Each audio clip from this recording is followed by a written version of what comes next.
Olá, internautas! Olá, Sinop! Muito bom estar aqui com vocês no dia de hoje. O Instituto Brasileiro de Direito de Família, IBDFAM, é uma instituição jurídica não governamental, sem fins lucrativos, que tem o objetivo de desenvolver e divulgar o conhecimento sobre o direito das famílias, além de atuar como força representativa da sociedade no que diz respeito às suas relações e aspirações sociofamiliares.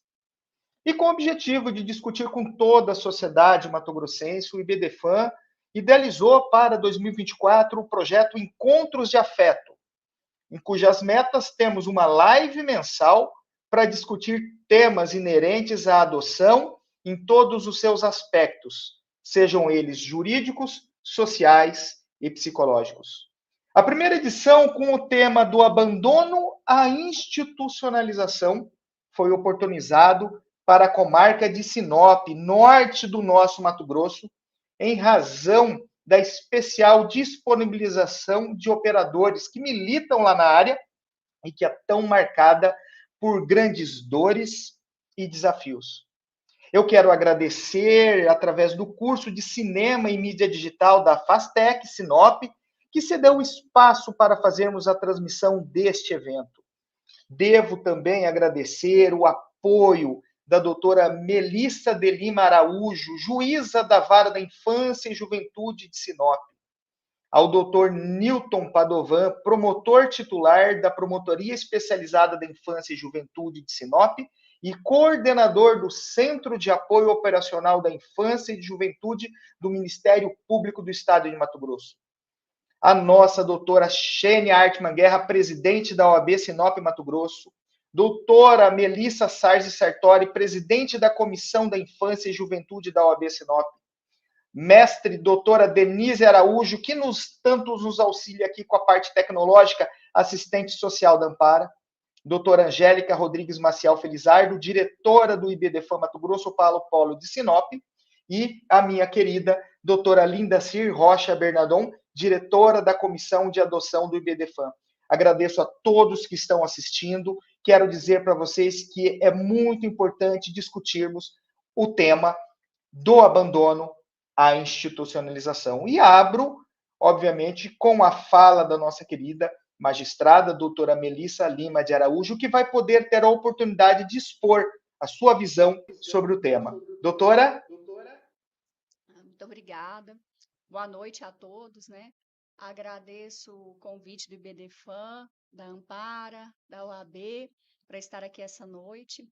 Espero contribuir, né, para o debate, para que as pessoas tenham um maior conhecimento a respeito do tema, para que deixe de ser, muitas vezes, um mito, né, ou tabus, e passe a conhecer um pouquinho mais a realidade que a gente enfrenta.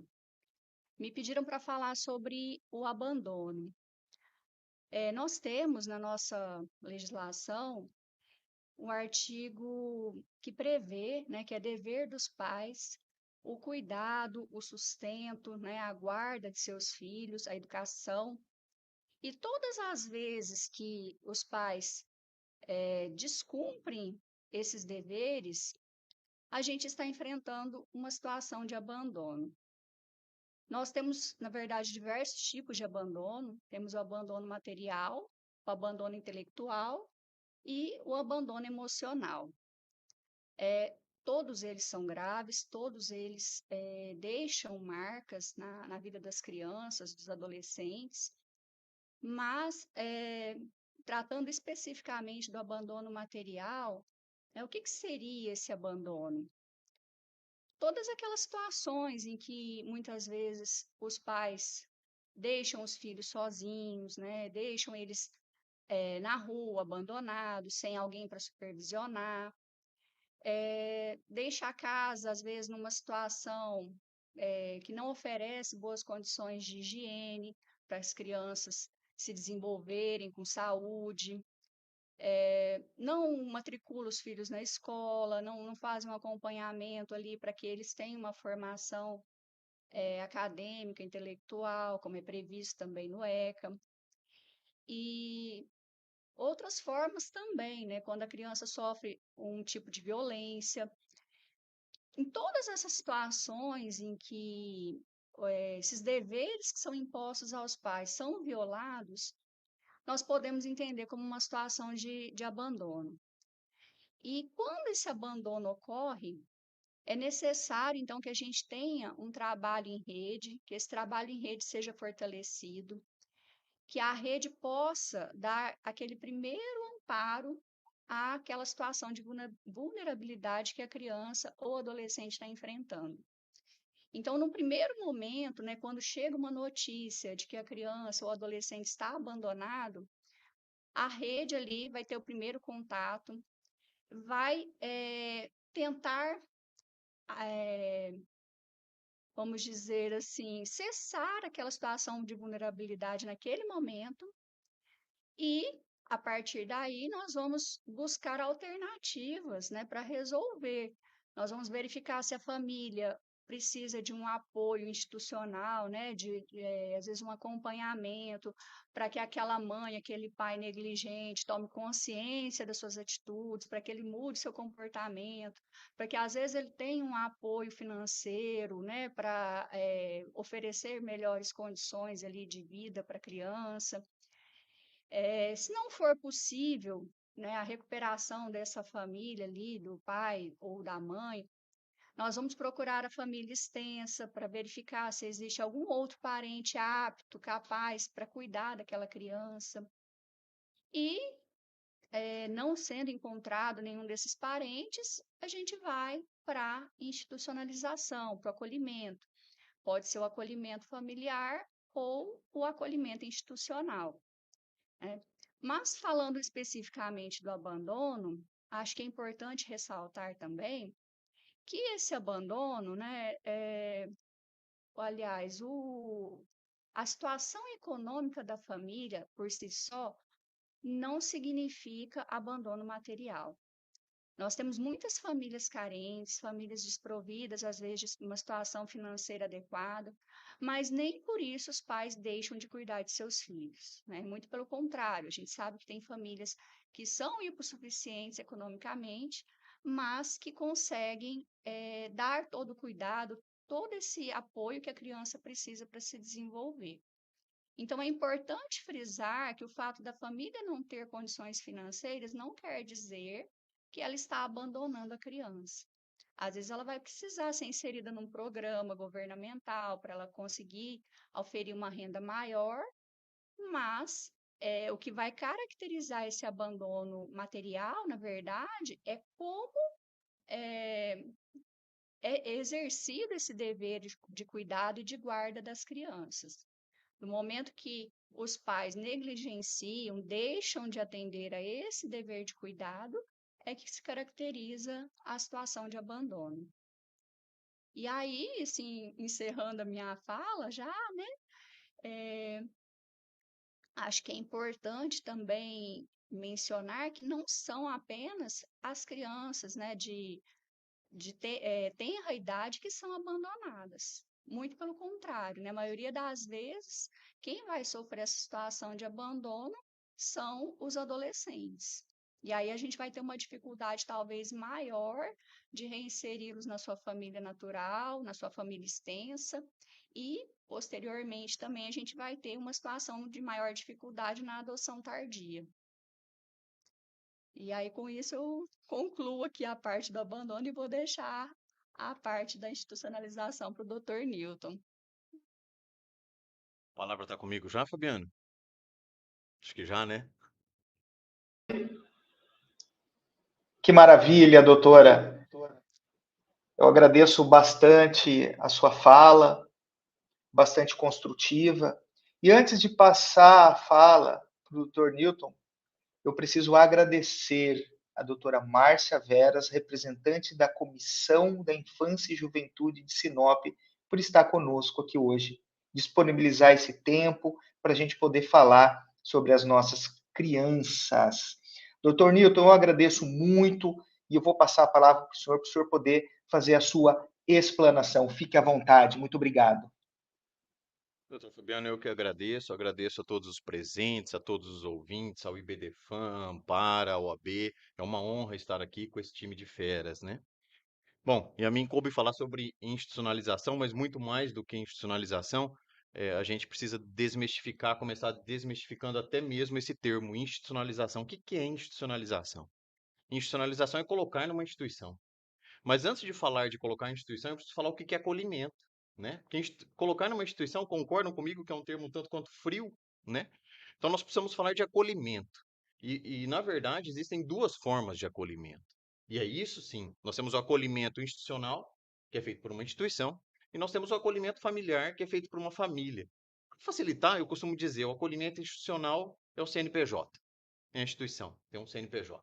O acolhimento familiar é o CPF, é uma família, uma pessoa física que vai ali acolher. Mas ambos são acolhimento. Então, quando a gente fala de institucionalização, a gente está falando um acolhimento dentro de uma instituição, dentro de um CNPJ. Com um detalhe: desde 2009, a lei, o ECA, foi mudado através da lei de adoção para dizer que o acolhimento familiar é a preferência. Desde 2009 nós temos isso no Brasil.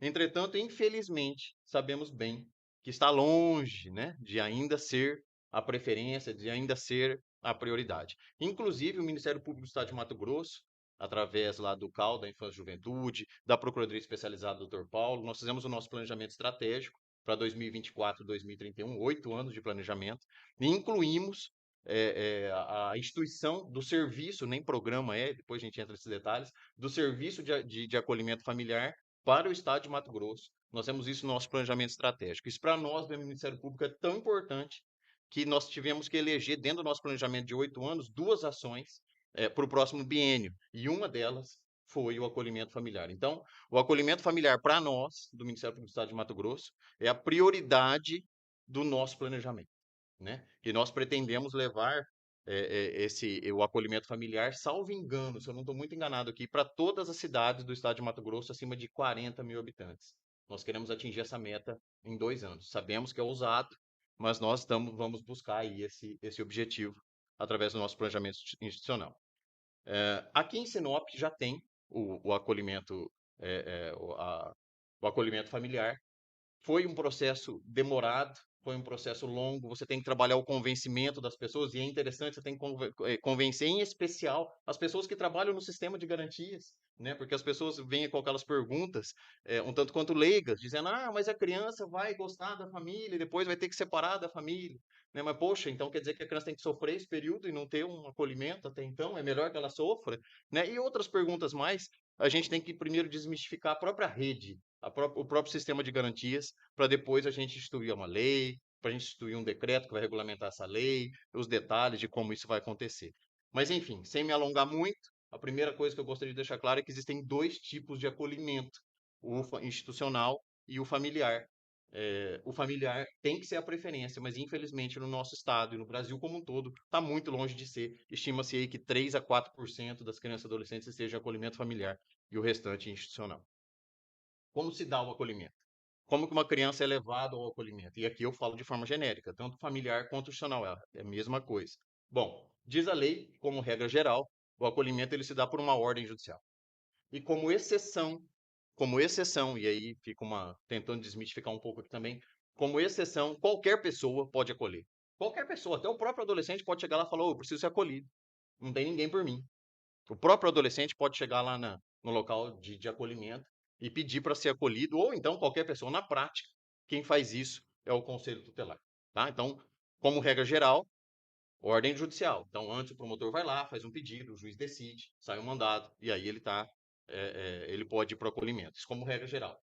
Como forma de exceção, imagine uma situação de extrema vulnerabilidade, de extrema urgência, emergência, imagina, né? O Conselho Tutelar fica sabendo disso, ele vai lá, faz um ofício, manda para o promotor, que faz uma petição, que manda para o juiz, que o juiz decide, sai um mandado. Até isso o menino já morreu, né? Então não dá para esperar isso. O próprio Conselho Tutelar, então, pode, e qualquer outra pessoa, qualquer um de nós, pode fazer esse acolhimento. E aí sim, depois de feito o acolhimento, aí o promotor vai falar sobre o caso, o juiz, a juíza, vai revisar esse acolhimento se está certo ou não. Então, a regra geral é por ordem judicial, a exceção em caráter excepcional de urgência por qualquer pessoa, mas na prática, e aqui eu encerro essa parte, na prática acontece muito mais a exceção do que a regra. Porque, convenhamos, o acolhimento é aquele caso mais drástico. Nós só vamos acolher porque não tem outro jeito. E para nós fazermos isso, é natural que seja uma situação de urgência. Porque senão, você não faria o acolhimento, você faria uma outra coisa. Então, na prática, acontece muito mais a exceção, que é o conselho tutelar, né, fazer o acolhimento, do que sair por ordem judicial. Confesso que trabalho nisso há uns 20 anos, mas já passou. Não devia nem ter falado, né? Senão não vou saber a idade. Enfim, já foi. E vi pouquíssimos casos, talvez conte nos dedos das mãos, a quantidade de casos onde houve a prévia ordem judicial. É exceção, né? Como regra geral, acontece, como regra, na prática, acontece a exceção de um acolhimento sem a ordem judicial e posterior revisão. Aliás, poderiam perguntar nesse momento, e há uma revisão desse acolhimento feito pelo Conselho Tutelar? Lógico que sim, lógico que há. Inclusive, recentemente, né, doutora? Atendendo um pedido meu, né, o conselho fez o acolhimento, nós entendemos que não era o caso de acolhimento, e a doutora Melissa imediatamente já determinou a entrega da criança para a pessoa com quem ela era um adolescente, na verdade, da adolescente para uma pessoa com quem ela estava. Então, é claro, mesmo o acolhimento feito sem ordem judicial, ele imediatamente ele é revisto. No que se refere ao acolhimento institucional, pelo menos aqui na cidade de Sinop, nós temos, eu digo, nós temos dois CNPJs, né? Nós temos o CNPJ, o acolhimento institucional para crianças, e nós temos uma outra casa, uma outra unidade, que é o acolhimento institucional para adolescentes, do qual a Márcia, inclusive, coordenava.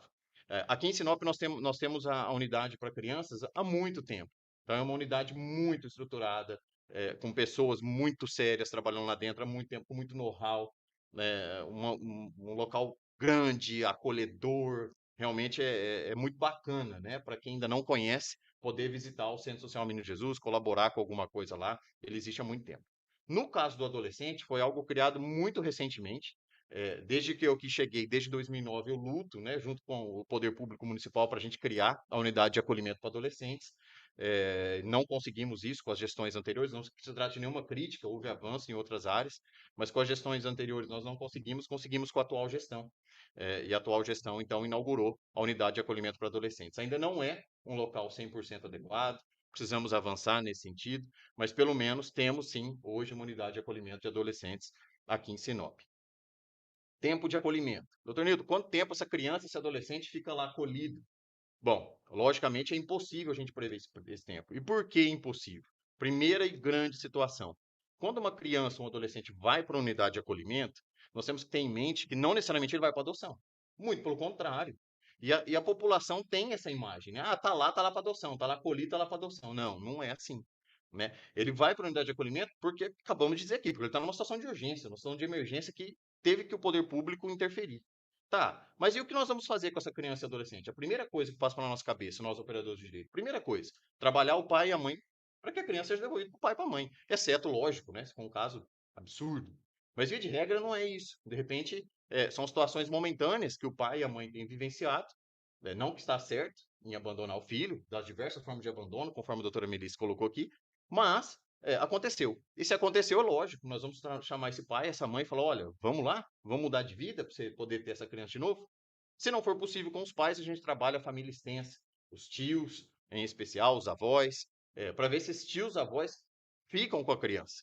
Aí, se não for possível, aí sim, não tendo outra alternativa, e aí o poder público, né, e aqui em Sinop nós temos isso, o poder público entra com as condições para que esse pai, essa mãe tenha condições de reaver a criança. Inclusive, eu quero dar uma notícia aqui em primeira mão. Lá na Promotoria de Justiça, nós trabalhamos junto ao prefeito Roberto Dorner, a secretária de Ciência Social Sheila, a secretária Sandra e a Secretaria de Saúde, para que tivesse um decreto aqui em Sinop, dizendo que as crianças e os adolescentes que estão em acolhimento, tanto institucional quanto familiar, tivessem absoluta prioridade, até mesmo às outras crianças, em todos os serviços públicos da rede municipal. Fizemos esse decreto, uma minuta desse decreto, encaminhamos ao prefeito, ele topou na hora. Hoje eu recebi o feedback do jurídico da prefeitura que está tudo certo e muito em breve esse decreto vai estar publicado. Então, quando nós tivermos hoje um pai e uma mãe que abandonou a criança está lá no acolhimento, a primeira coisa é trabalhar esse pai e essa mãe. Ele vai entrar na fila genérica para atendimento psicológico da Secretaria de Saúde? Não. Ele vai ter o atendimento prioritário. Enfim, nós vamos fazer de tudo que estiver ao nosso alcance para essa criança voltar para sua família natural extensa. E quanto tempo isso demora? Quem de nós aqui ousa dizer? Impossível. Nós temos casos onde com 15 dias dá para devolver, nós temos casos que demorou 6 meses.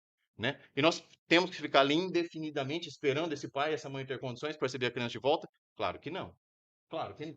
Então, aí, com o passar do tempo, né, com meus, antes eu falei 20, eu vou falar 2, 3 anos de experiência, a gente adquire ali um certo know-how para saber esse tempo aí, qual que seria o minimamente adequado para dar um tempo para esse pai e para essa mãe, e sempre a gente vai estar pressionando esse pai e essa mãe. Lógico que a criança não pode ficar esperando indefinidamente ali o pai e essa mãe ter essa estrutura de novo, mas nós vamos fazer o possível para devolver o mais rápido possível. Não sendo possível, lógico, entra com a destituição do poder familiar, e aí sim, com a destituição do poder familiar, a criança pode ser entregue à adoção. Então, o primeiro caso, que é muito variável, é esse tempo. Qual é o tempo para o pai ter as condições de receber a criança de volta? E segundo, é lógico, o tempo do processo. E o tempo do processo ele tem N nuances. Nós tivemos um caso aqui em Sinop, onde tinham 7 filhos. Né? Nós entramos com a destituição do poder familiar dos 7. Durante o curso do processo, nós demos todas as chances do mundo para esses pais. E no final, entendemos por bem que a destituição ocorreria com relação a 3 dos 7 filhos. E os outros 4 seriam mantidos com os pais por N razões processuais que tinham lá. Imaginem um processo desse, a demora, que envolve 7 crianças, não é fácil, cada um com a sua peculiaridade. Lógico que o tempo ele é muito variável. O que nós podemos garantir é que, ao menos aqui em Sinop, nós fazemos tudo e mais um pouco para que esse processo seja o mais rápido possível. Nas minhas conversas, e aqui eu encerro, nas minhas conversas com a rede, com o sistema de garantia de direito, eu sempre digo isso, inclusive para a delegacia de polícia, para todo mundo. Chegou um caso na promotoria de justiça de acolhimento, seja institucional ou familiar, para tudo. Para eu, minha assessoria, nós vamos trabalhar nesse caso. Esse caso é a prioridade da prioridade. Né? E é assim que eu peço, tenho falado há muito tempo com todo o sistema de garantias aqui de Sinop, e a gente tem visto que eles também estão fazendo isso. Então, graças a Deus, é um sistema que tem, dentro do possível, né, funcionado minimamente adequado. Acho que era isso que eu poderia contribuir. Fora isso, eu estou à disposição para perguntas, para respostas, enfim, para o que mais vier. Muito obrigado. Eu agradeço bastante a fala e nada melhor depois dessas 2 aulas brilhantes que nós acabamos de receber é poder debater, poder construir as pontes. E para isso eu vou passar a palavra para a doutora Angélica, para a doutora Márcia e para a Denise, para que elas possam, em cima do que foi exposto, dialogar e debater. A fala está com vocês. Obrigada, Fabiano. Bem, vou começar com a doutora Melissa, então, né? Sabemos de um perfil de que a maioria das mães abandonantes são mães que foram abandonadas pelo sistema, mãe que vive em situações de miserabilidade, com dificuldade, abandonada pelo progenitor desta criança. Doutora, o perfil dessas mães, por regra, né, como eu explanei aqui, são mulheres muitas vezes menores, desempregadas, sem apoio desse progenitor ou até mesmo desconhece, né, a figura desse progenitor. Então, considerando que essa criança, adolescente, esse infante, ele é um detentor de direito, e em especial no seu estado de filiação, como o judiciário tem pautado para buscar informações da figura paterna biológica em situações que uma mãe, né, está ali abandonando, mas não se conhece a figura do pai biológico, antes de caminhar essa criança e adolescente para uma instituição e, consequentemente, né, para um processo de adoção? Realmente, o perfil, geralmente, né, a maioria das vezes é esse perfil mesmo que a genitora traz. E a gente tem uma dificuldade porque muitas vezes ela não sabe ou ela não quer dizer, né, quem é o genitor. E aí o nosso trabalho consiste, na verdade, em encaminhar ela para a equipe técnica, a equipe multidisciplinar do fórum, com assistente social, psicólogo, para que tenha uma conversa com ela, para ver se consegue extrair esses dados, essas informações, a fim de achar esse suposto pai, esse genitor aí que ela pode indicar. E se ela indicar, aí sim a gente vai fazer uma busca por meio dos sistemas que a gente tem, os convênios com o Tribunal de Justiça, para localizar esse pai. Esse pai sendo localizado, né, a gente vai fazer um exame de DNA para confirmar ali a paternidade e, sendo positivo, a gente verifica se ele, né, tem interesse ali em obter aquela guarda, se ele possui ali as condições necessárias, aptas para receber aquela criança, né, que foi colocada numa situação de vulnerabilidade. Eu tive uma situação em outra comarca, foi um caso assim, foi muito marcante. A genitora tinha 2 crianças, filhos dela, que estavam acolhidos há anos já tinha uns anos que eles estavam na casa. Ela nunca tinha dito quem era os genitores, nunca. Ela fazia uso de drogas, tudo, então ela tinha um acompanhamento da assistência social do município. E um dia a assistente social do município estava com ela, passaram pela praça lá, ela viu um rapaz, falou: olha, você não vai lá no abrigo ver seu filho? Aí a assistente social parou e falou: espera aí, quem é ele? É pai de quem? Ele é pai do fulano. Ele é pai do outro também? Não, o outro é filho de não sei quem. Falou. Aí ela foi lá no fórum, né? Pediu para conversar, me contou. Falei: não, vamos, me informe por ofício, vamos achar esse pai aí, suposto pai, né? E aí ela informou lá os dados que a genitora tinha passado, marquei uma audiência, chamamos os 2 pais lá. Um chegou, falou: não, ele é meu filho, eu não sabia que ele estava colhido. Vamos fazer o DNA para tirar a dúvida? Não, vamos fazer o DNA. O outro tinha dúvida, mas também se dispôs a fazer o DNA. Aí os 2 fizeram, realmente eram os pais dos meninos. E aí foi feito o estudo social, né, com os 2 se dispuseram até a guarda. E aí a gente combinou que eles manteriam o contato ali entre os irmãos, para não perder o vínculo, né? Então foi uma história muito bonita, mas a genitora nunca tinha dito quem eram os pais. E não foi falta ali de investigar, não foi falta de ser feito esse trabalho, né? Mas ela falou num momento ali inesperado e graças a Deus foi possível, né, que esses 2 meninos pudessem ali residir com seus genitores. Então, é uma experiência muito bonita. Bacana. Continuo, Fabiano, ou devolvo para você e os demais? Eu quero fazer uma pergunta. Hoje, quando uma pessoa descobre que está grávida e ela quer disponibilizar essa criança para adoção, quais são os passos que ela deve percorrer para poder fazer o que nós chamamos de entrega segura?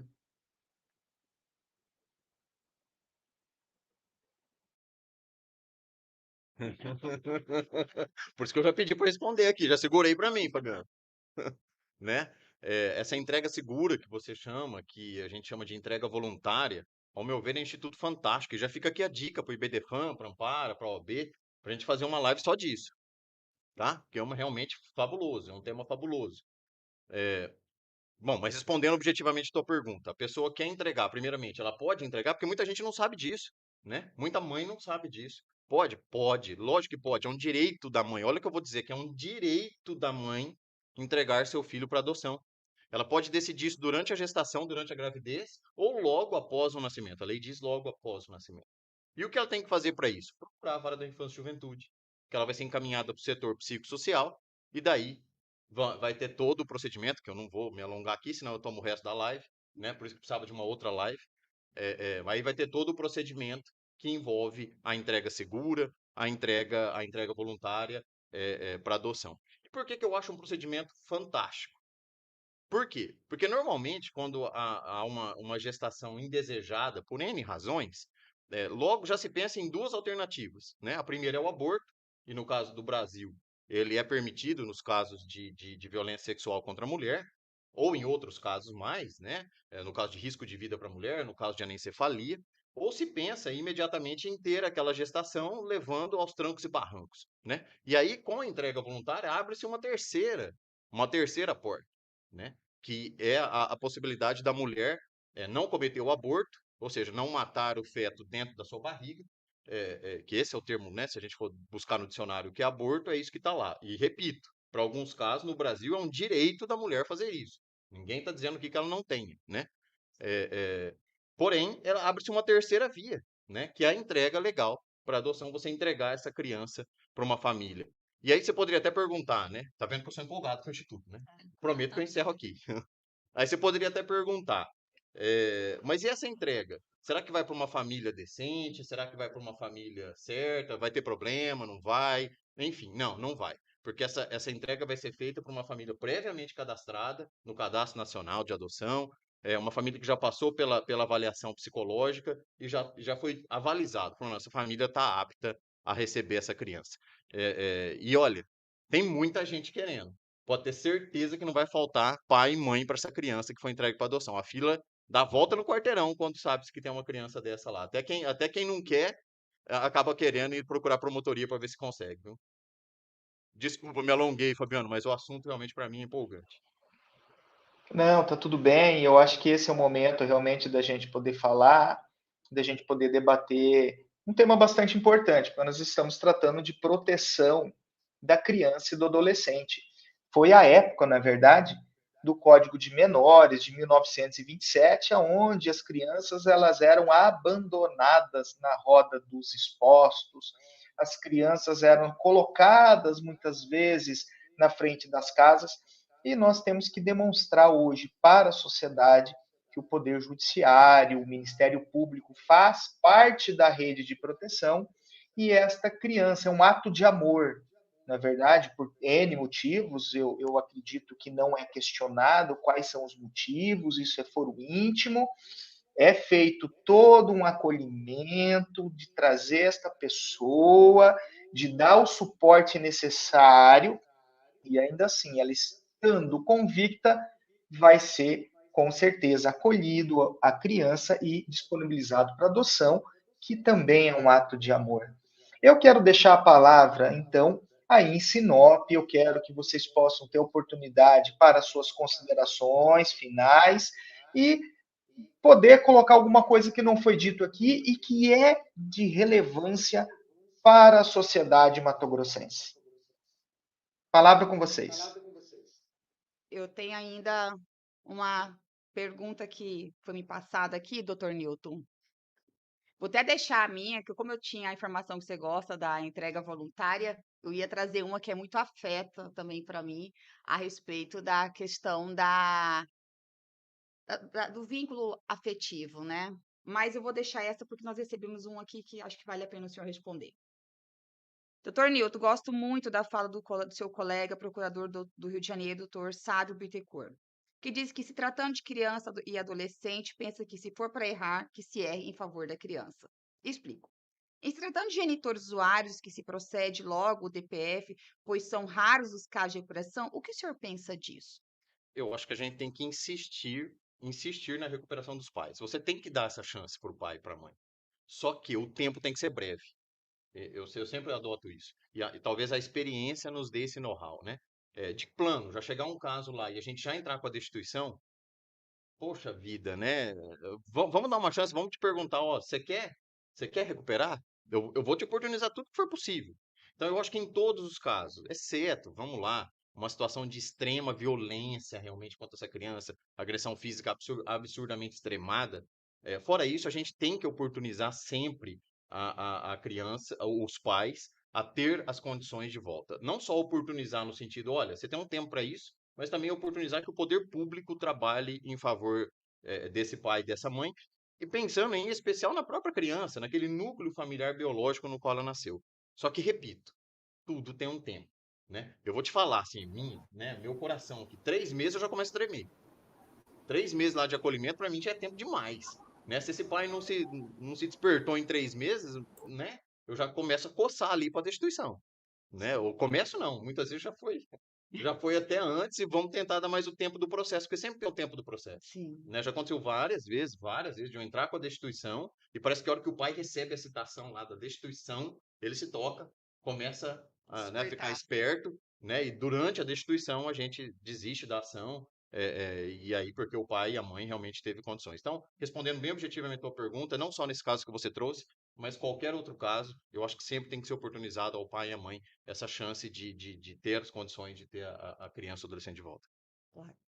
E como temos aqui a doutora Márcia Veras, né, que trabalhou ali frente aos adolescentes, embora o doutor Nilton já trouxe aqui nos falando que Sinop, além do tempo, né, graças a Deus nós temos aqui uma realidade bem diferente, podemos dizer assim, não só do estado do Mato Grosso, mas do Brasil, né? Doutora Márcia, o perfil das crianças que ali estão, dos adolescentes em especial, a qual a senhora estava à frente. Via de regra, eram crianças que eram abandonadas, eram crianças que estavam ali por em razão de violação de direitos, e embora o doutor já tenha até falado algumas questões até de decretos, algumas legislações, mas quais eram os mecanismos, né, que o ente municipal utilizava para tentar elidir esses atos de negligência, violação e inserir essas crianças novamente ao ambiente familiar natural? Boa noite a todos. Obrigada pela oportunidade de estar aqui com vocês. Agradeço em nome da comissão, né, da minha presidente, Melissa. Inicialmente, queria só corroborar com a fala do doutor. Realmente, na experiência prática, Sinop é diferenciada. Só para vocês terem ideia, nós acolhemos, né, entre acolhimento institucional, uma estadia curta, né, aquelas que a gente logo encontra um caminho, 78 crianças e adolescentes no ano de 2023. Nós estamos, né, com 19 acolhidos em Sinop hoje. 10 crianças, 9 adolescentes. Foram 2 para adoção. E só para vocês terem ideia do número, né, para que realmente tem uma agilidade muito grande, né, no tratar da defesa, da prioridade que é a criança e o adolescente. A maior dificuldade, especialmente no público adolescente, a gente tem até os casos de que ele mesmo vai lá e bateu na porta, como o doutor Newton mencionou, né? O adolescente se vê numa situação de vulnerabilidade, de perigo, e ele mesmo busca o acolhimento institucional como uma forma de proteção. Mas o número é especialmente pela desestrutura familiar. Na fase adolescente, nesse período de todos os adolescentes acolhidos, nós não tivemos nenhum acolhimento em que o genitor e a genitora permaneciam casados juntos e morando, né, constituindo a família desse adolescente. Então, essa desestrutura familiar já na base desse adolescente, ele vai desencadear uma série né, de transtornos que, por fim, acaba culminando aí na necessidade de ter uma intervenção do Estado e que ele possa ser acolhido e ser cuidado e ser tratado. A desestrutura familiar, ela vem da base, né? Quando a gente, eu costumava dizer para minha equipe, quando você recebe uma tragédia, olha com calma, que por trás dela pode ter uma tragédia maior ainda, que é a situação dos pais. Quando a gente vai fazer uma análise, quando a gente começa a fazer o estudo dessa família, você vai entendendo o quão maior é o problema do que ele parece ser trazido por aquele adolescente, né? Porque precisamos encontrar caminhos para que ele volte para sua estrutura familiar. E muitas vezes a gente precisa tratar tanto daquela família e não consegue visualizar uma chance dela estar tratada a ponto de receber, especialmente o adolescente, que é muito mais difícil, né?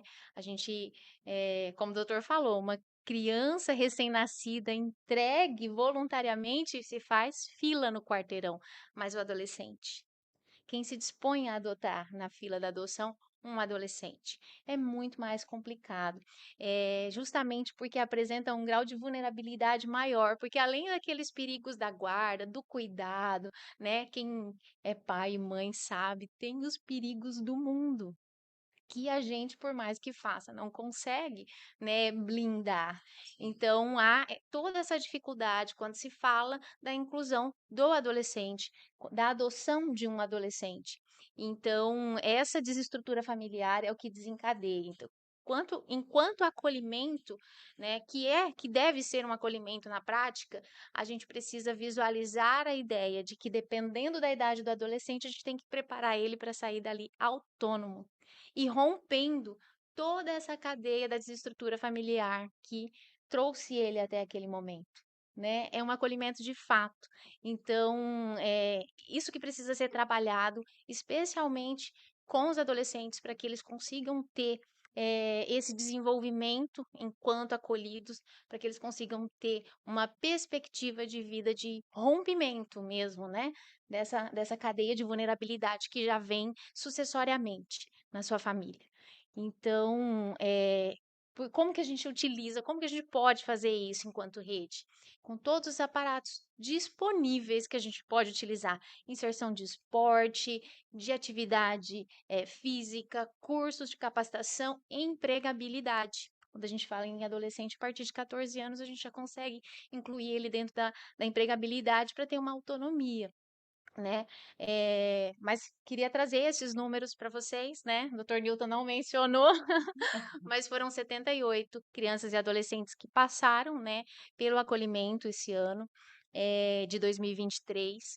Hoje permanecem, lógico, né, já saíram e já tem os acolhidos desse ano, mas permanecem 9 adolescentes e 10 crianças ali e enquanto hoje, né, participei muito tempo e a gente gera um vínculo porque iniciamos o trabalho de adolescentes aqui, a convite da instituição, foi um grande desafio e hoje, assim, a gente tem que aplaudir, né, Sinop pela forma com que tem feito, que tem desenvolvido isso.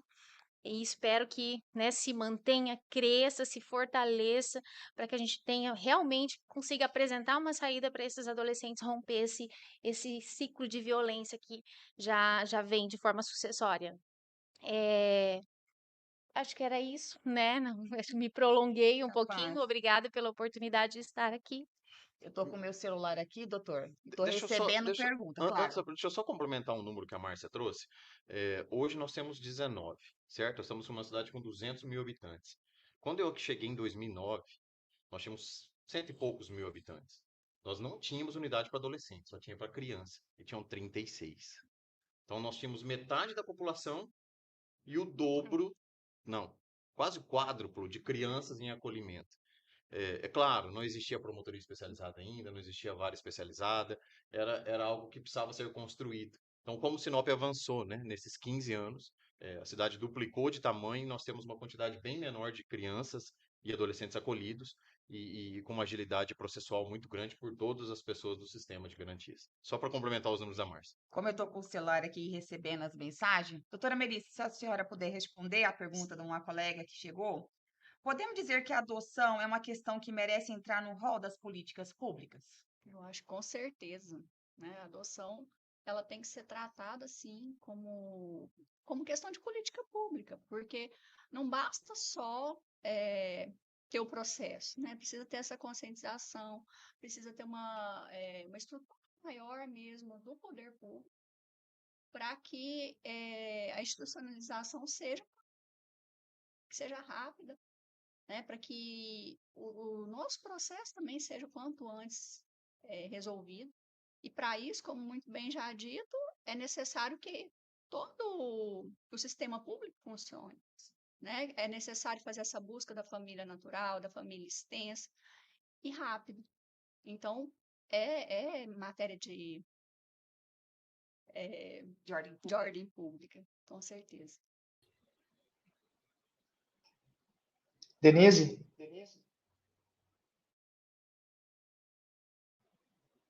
Eu quero ouvir um pouquinho o que a Denise tem para dizer para nós. Como ampara. Obrigada, boa noite.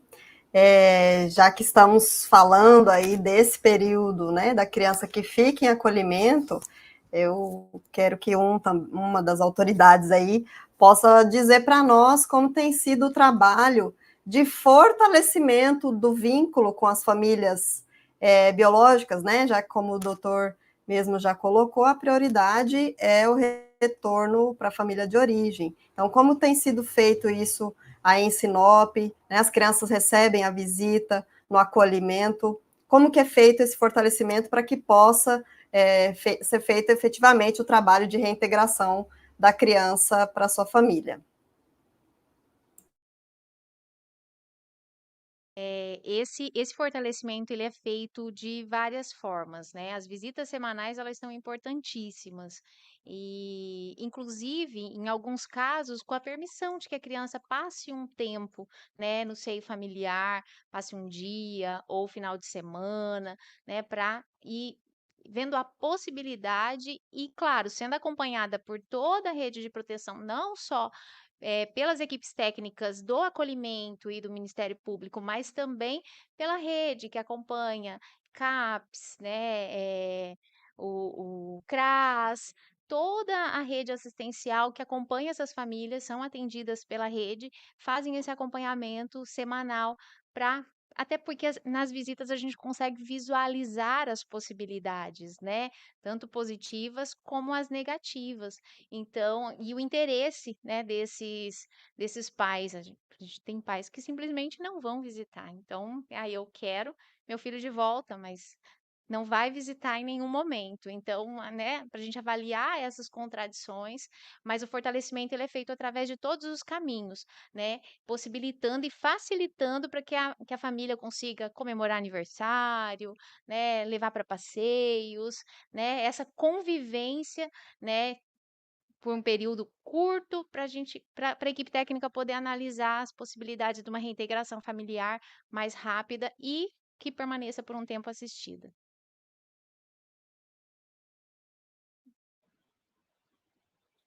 Que maravilha. Alguém tem mais alguma colocação? Querem colocar mais um pouquinho? Nós temos um tempo bastante disponível. Acho que dá para a gente discorrer um pouquinho mais aí sobre o nosso tema. Eu vou, então, aproveitar e falar um pouquinho mais da entrega voluntária, da entrega Por legal. favor. Fabiano, você tinha comentado, né, sobre as garantias para a mulher. Eu queria frisar aqui uma garantia imprescindível para a mulher que faz a entrega legal, que é a garantia ao sigilo. A mulher ela tem esse direito ao sigilo e a rede de proteção precisa ser treinada para isso, né? A primeira coisa que deve ser perguntada para a mulher é: você quer o sigilo? E outra, você quer o sigilo total? Total. E olha o que eu tô falando, total. Você já pode até pensar, né? Mas até contra o pai? Sim, até contra o pai. Olha que situação. Mas a resolução do CNJ prevê expressamente isso. Ou seja, ela valoriza a mulher que vai fazer a entrega legal. Então ela pode chegar lá e falar: olha, eu não quero que fale para minha família. Você pode até falar para alguém aí, mas para minha família não. Beleza, vai ser respeitado o sigilo da mulher. Eu tive um caso que me chocou bastante. Enquanto coordenador do Centro de Apoio Operacional, chegou para mim uma consulta feita por uma colega.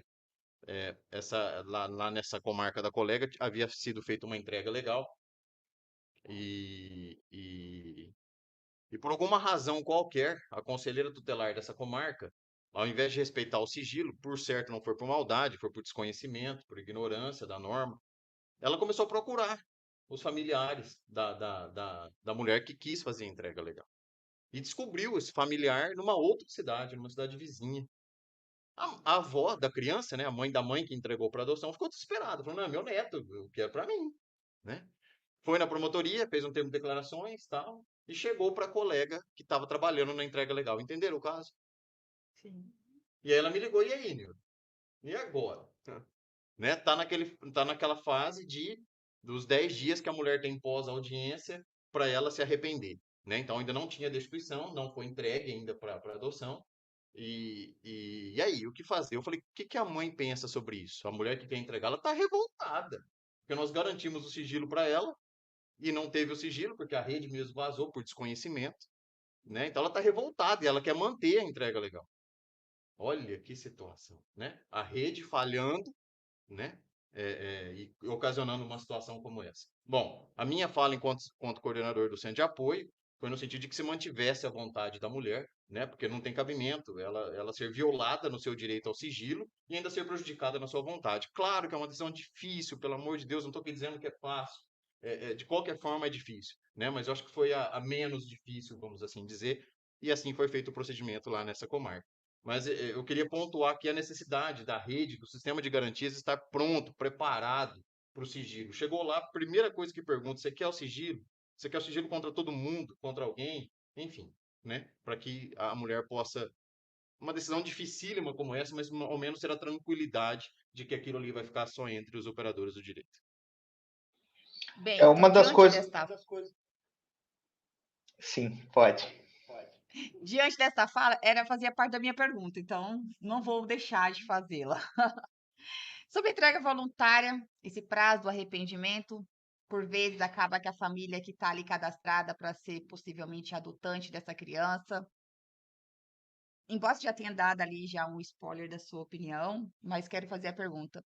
Então, após essa criança, esse adolescente, já ter tido esse contato de alguma forma já com essa família possivelmente adotante, o que é preponderância nesse momento? A filiação biológica ou já uma afetiva pré-estabelecida? Então, nós temos que entender o seguinte, ó, quando a mulher, aí tem que entrar no procedimento da entrega legal. Quando a mulher manifesta o desejo de entregar, o juiz ele tem que marcar uma audiência em 10 dias após a manifestação da vontade da mulher.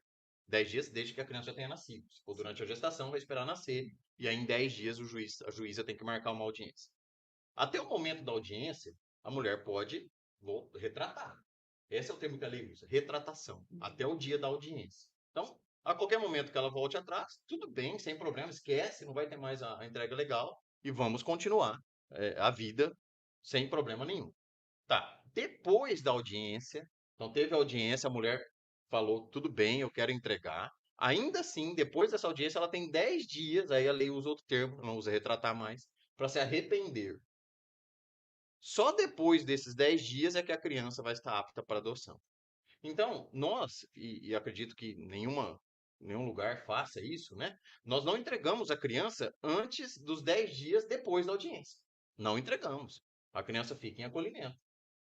O que nós fazemos para agilizar a saída da criança de lá? É determinado que faça-se uma busca pela primeira pessoa do cadastro que tem interesse nessa criança, para ele já fazendo uma aproximação. Mas a pessoa vai lá sabendo que a mulher pode desistir a cada momento. O adulto vai lá sabendo disso. Se a mulher desistir da entrega legal, a criança é devolvida para ela. Mas para agilizar o processo, já vai fazendo essa aproximação. Porque quando deu o 10º dia, que aí transitou em julgado, aí sim a criança já vai para essa família. Ou seja, ela só vai para a família quando não tem mais volta, no caso da entrega legal. No caso da entrega legal. Em outros casos, a gente pede a liminar para ir, mas não estamos falando desses outros casos, estamos da entrega legal. Então, no caso da entrega legal, a criança só vai para a família quando está tudo certo. Né? Ou seja, já passou a audiência, a mulher já deu o seu consentimento, já passaram os 10 dias pós-audiência, ou seja, uma segurança absoluta. Quem recebe a criança na forma de entrega legal, recebe com muita tranquilidade. Nós nunca tivemos nenhum caso aqui com problema nesse sentido. Doutor, posso fazer uma pergunta que me surgiu agora, uma dúvida? Nesses processos que há retratação da mãe, eh, de alguma forma eles ainda estarão disponíveis? Imagina lá, né? E eu sendo entregue e minha mãe se retratou, de repente eu estou lá e tenho acesso e procuro pelo nome da minha mãe e encontro de alguma forma esse processo. Isso é possível? Márcia, eu não entendi. Você está falando com relação à criança? É a retratação, essa retratação, esse processo após a retratação. De alguma forma nós conseguimos ter acesso a ele no futuro? Sim. A pessoa tem livre acesso a todos os processos, a criança, né? Aham. Após a maioridade. Após a maioridade. Inclusive, o ECA falava, né? Que nos casos de adoção, hoje tudo é eletrônico, mas que esse processo nunca, quando era físico, nunca podia ser destruído. Justamente Uhum. para que a criança pudesse ter acesso a ele. Hoje, como tudo é eletrônico, isso Um perdeu o arquivo, sentido. né? Tá lá. Exato. Mas, inclusive, o processo de adoção, a criança, né, quando ela atingir a Uhum. maioridade, a lei até fala que antes dela atingir a maioridade, ela também pode ter acesso. Só que aí acompanhado de um psicólogo, alguma coisa do gênero. Após a maioridade, livre acesso para ela. Como eu trabalhei com adolescente, gente, com o acolhimento de adolescente, então eu, tenho todas as neuras que os adolescentes trazem, né? A minha pergunta, só para vocês entenderem, era no sentido de que a minha mãe queria me abandonar e um dia eu vou descobrir isso, mesmo com a retratação, né? Então, essas questões que os adolescentes acabam carregando, por isso a minha pergunta, doutor.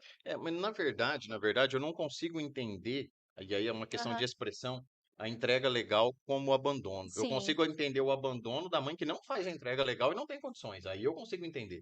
Mas a pessoa que faz a entrega legal, jamais eu vou ver como abandono. Ao contrário, todas as vezes que eu tenho oportunidade na audiência, eu elogio a sua mãe. Como o Fabiano colocou, é um ato, talvez o maior gesto de amor. Ela reconhece que ela não tem aquela condição, e ela não fez o aborto, porque muita gente já teria feito o sim, aborto sim. antes, né? E entrega esse ser vivo para alguém amá-lo e cuidá-lo. Então, eu jamais vou entender que foi um abandono, realmente, foi um gesto de amor. Exatamente. Nós temos uma pergunta aqui bastante interessante, ó. A entrega legal é somente para recém-nascidos ou uma mãe pode entregar o filho a qualquer tempo? Não. A lei diz logo após, então ela deixa isso muito em aberto, né? Então, ao meu ver, o que que é um logo após tranquilo?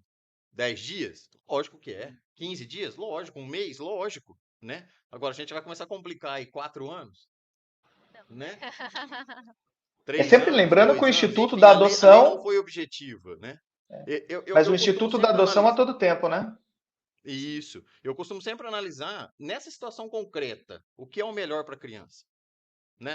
De repente, com 3 anos, talvez o melhor para ela é ir para adoção mesmo. Vai saber, né? Adoção, que é É tempo, mas a isso. entrega legal. Isso. Então, assim, é muito de análise da concretude do caso, né? E não de uma. Tanto é que a lei mesmo não quis falar em prazo. Falou logo após. Ou seja, ela deixou a critério do operador do direito analisar o caso concreto e decidir.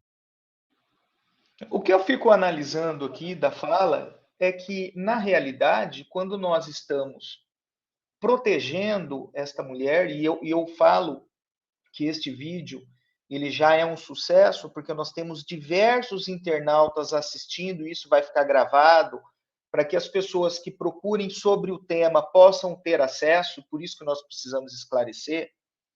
O que se visa é, na realidade, proteger a criança de um abandono espontâneo. Esta mulher que não deseja divulgar informações da família, que não deseja o sigilo, nós temos que assegurar, e isso foi bastante brilhante, doutor, porque o que se preservou não foi só a vontade da mulher, foi um instituto da entrega. Porque quando nós protegemos um instituto, nós protegemos uma coletividade, no sentido de dizer, você que quer praticar um aborto, você que quer abandonar uma criança ao relento, você pode trazer esta criança para a rede de proteção, entregar sobre os olhos do Poder Judiciário, nada vai acontecer com você. E nós vamos garantir esse sigilo realmente para proteger você desta decisão, mas proteger muito mais esta criança. Porque quando eu protejo a mãe, é igual aos alimentos gravídicos, né, doutores? Na realidade, nós estamos protegendo a criança, porque esta criança que é detentora dos direitos, é a criança que é um ser humano em formação, é ela que é entendido como o futuro da nossa humanidade. Então, para você que está assistindo esta live, para você que está assistindo esse vídeo, chegou até este ponto, porque você tem dúvidas. Então, você pode se dirigir, você pode procurar a Ampara, que a Ampara ela vai lhe orientar como você deve proceder para essa entrega segura, tá bom? Senhores, mais observações? Acho que não. Tá tudo certo. Então, eu quero mais uma vez agradecer a todos e dizer que o IBDFAM é isso. O Instituto Brasileiro de Direito de Família é esse pulsar de ideias. E eu convido a todos a se associar ao nosso instituto. Agora, recentemente, nós estamos com a reforma do Código Civil. Tivemos a oportunidade de trabalhar enviando as sugestões. Nós temos a oportunidade de trabalhar nos enunciados. Isso é feito através do Congresso do IBDFAM em Belo Horizonte. Nós, aqui do IBDFAM Mato Grosso, temos um grupo de estudo onde nós podemos trocar ideias, nós podemos debater, nós podemos discutir. Então, você que quer fazer parte do IBDFAM pode acessar o nosso site, procure lá IBDFAM, associar no Google, que você já vai ser direcionado, e aí então nós fazemos esse convite para você. É bastante importante porque o IBDFAM, ele é a voz de toda a sociedade. É através de você que vem se associar conosco que nós vamos ter a oportunidade de discutir e debater o direito de família. Quero agradecer a todos, o meu carinho muito especial a todos vocês. Sinop, que cidade maravilhosa, nosso polo do agronegócio. Como é bom saber que nós estamos aí. O IBDFAM também é formado por afeto, amor, carinho. E eu quero agradecer muito a nossa diretora do Polo de Sinop, a secretária do Polo de Sinop, por fazer este evento um sucesso. E, claro, a doutora Lindacir, que idealizou esse projeto tão bonito, tão importante para as nossas crianças. Eu quero agradecer muito, tá? De ter essa oportunidade de falar para proteger as nossas crianças. Algumas considerações, vou deixar a palavra aí com vocês. Quero ouvi-los.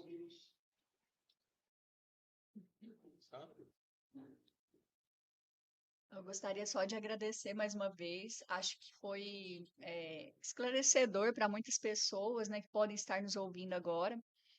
E dizer que qualquer dúvida também, os interessados podem procurar a Vara da Infância e Juventude, seja aqui de Sinop, seja de outra comarca, que a gente está para esclarecer, né, e auxiliar ali no que for possível para garantir que as nossas crianças, os nossos adolescentes sejam bem cuidados.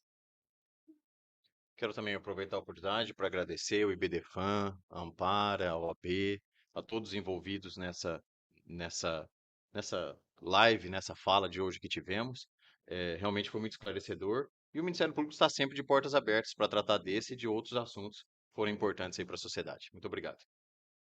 Quero agradecer novamente a oportunidade de estar aqui com vocês e aproveitar também para fazer uma propaganda, né, do acolhimento familiar. Para todos os ouvintes, quem está acompanhando essa live, procurem conhecer o que é o acolhimento familiar, ver as possibilidades, né, de abrir o coração e a sua casa para acolher uma criança que precisa num momento de vulnerabilidade. Muito obrigada. E continuando, né, doutora Melissa, amanhã vai ter o evento lá no Ministério Público, começa a partir das 7 horas da manhã, Semear a Paz, um evento junto com a Ampara na Estrada, adoção, convivência comunitária e familiar, com o tema Adoção, Convivência Comunitária e Familiar, amanhã, 5/3, a partir das 7 horas da manhã, no auditório do Ministério Público aqui de Sinop. Quero agradecer, então, mais uma vez a presença do Dr. Nilton, doutora Melissa, doutora Márcia, agradecer, doutor Fabiano, né, por fazer parte do IBDFAN, a FASTEC, ao curso de Cinema e Mídia Digital, que nos auxiliaram, nos ofertaram esse espaço super bacana, para podermos estar fazendo essa live e, quem sabe, outras, né, doutor Nilton? Obrigada, boa noite a todos aqueles que estão nos acompanhando. Amanhã, Ampara faz 15 anos, hein? Parabéns para a Ampara aí. 15 anos amanhã, hein? Parabéns.